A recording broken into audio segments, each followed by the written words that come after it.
If you believe the stories, mankind's pride gave rise to the Darkspawn.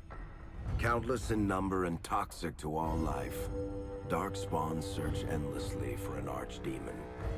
When they find one, Darkspawn armies surge up from their corrupt barrows beneath the ground, and a blight begins. Grey Wardens are the only warriors capable of destroying an archdemon, and history always honors the one who sacrifices all to kill the beast. In the fifth blight, the Warden was the hero of Ferelden, a mage living in the Circle Tower at Lake Calenhad. Drawn into an escape plot by another mage, the hero became snared in the Circle's dangerous politics. Duncan, a Grey Warden, helped the mage escape to a new life as a warden. The allied Ferelden and Grey Warden forces met in Ostagar, where King Kaelin's armies and a host of wardens gathered, ready to destroy the Darkspawn. But valor turned to despair as Loghain betrayed his king. Kaelin's forces were slaughtered, and the south was lost. The hero, now a full-fledged Grey Warden, survived with the aid of Flemeth, the mysterious witch of the wilds. Joined by Flemeth's daughter, Morrigan, and a Grey Warden named Alistair, the hero set out to build an army strong enough to abolish the Blight. With the traitorous Loghain now seated on Ferelden's throne, the Warden sought help from the influential Arl Eamon of Redcliffe. However, they arrived in Redcliffe to find the town under siege. As each night, undead rose in waves and assailed the battered village. With the hero's help, the people of Redcliffe stood fast against the undead horde. The Wardens reached Arl Eamon's castle only to find the Arl lying at the edge of death, and his court fallen into madness. To save his father's life, Eamon's young son, Connor, had made a deal with a demon, and quickly fallen victim to its possession. The hero intervened, freeing Connor from possession, and breaking the demon's hold over Redcliffe. But deals with demons are never straightforward. The demon agreed only to save Eamon's life, not restore him to health. Arl Eamon needed a miracle to recover. The hero located an urn containing the sacred ashes of Andraste, which were said to cure any ailment. The urn was protected by ancient traps, tests of will, and a dragon-worshipping cult that wanted to twist the urn's power to its own ends. The urn remained pure, but mysteriously disappeared after the Wardens departed. Only the temple dedicated to it still stands. With a pinch of the ashes, the hero restored the Arl to health. Informed of Loghain's treachery, Eamon swore his political and military support.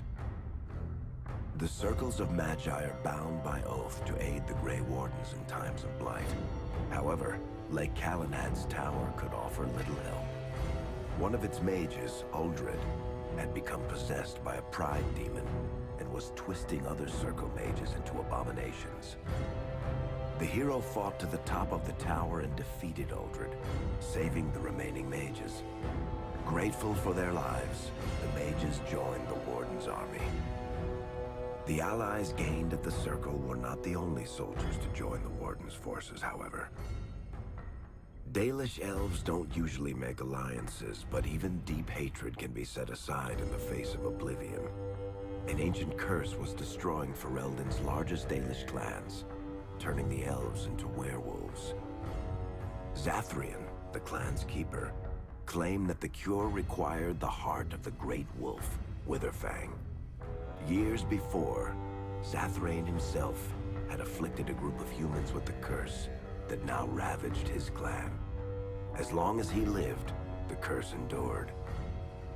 The hero freed the werewolves from the long-standing curse, and the Dalish joined the Warden's forces.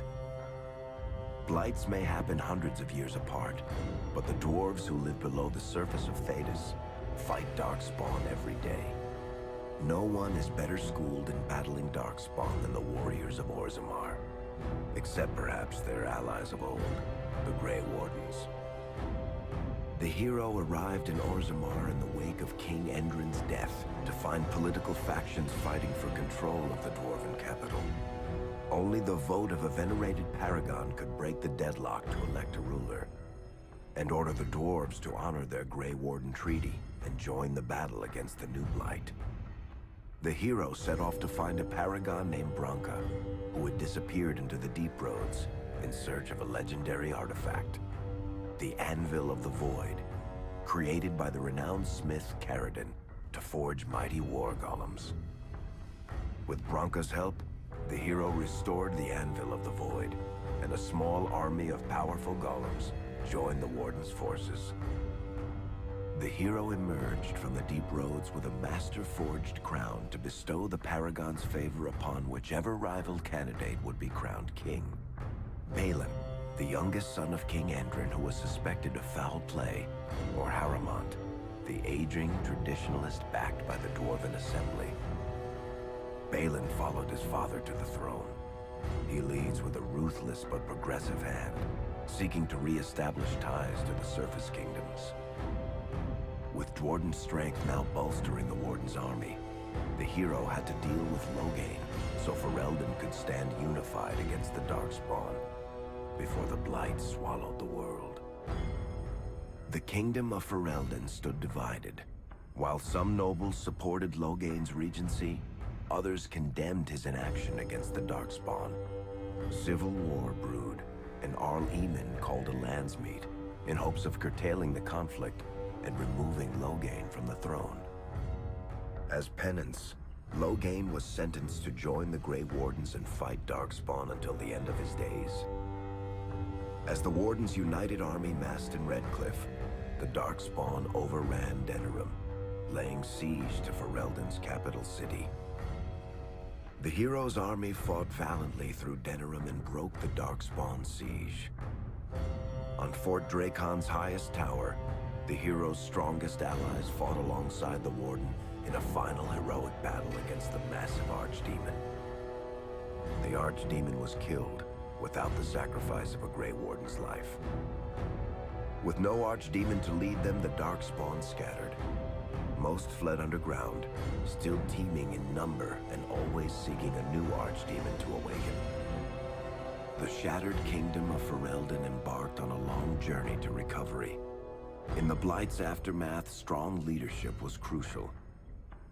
Alistair, King Caelin's half-brother, and Queen Enora, Caelin's widow and daughter of Loghain, joined in a political union. Together, they ushered Ferelden into a new era. Ferelden still stands, as obstinate and resolute as the Dog Lords ever are, but the events of the Fifth Blight loom over it as the nation rebuilds. For people across Thedas, legends of the hero of Ferelden remain the nation's brightest beacons of hope during its darkest times.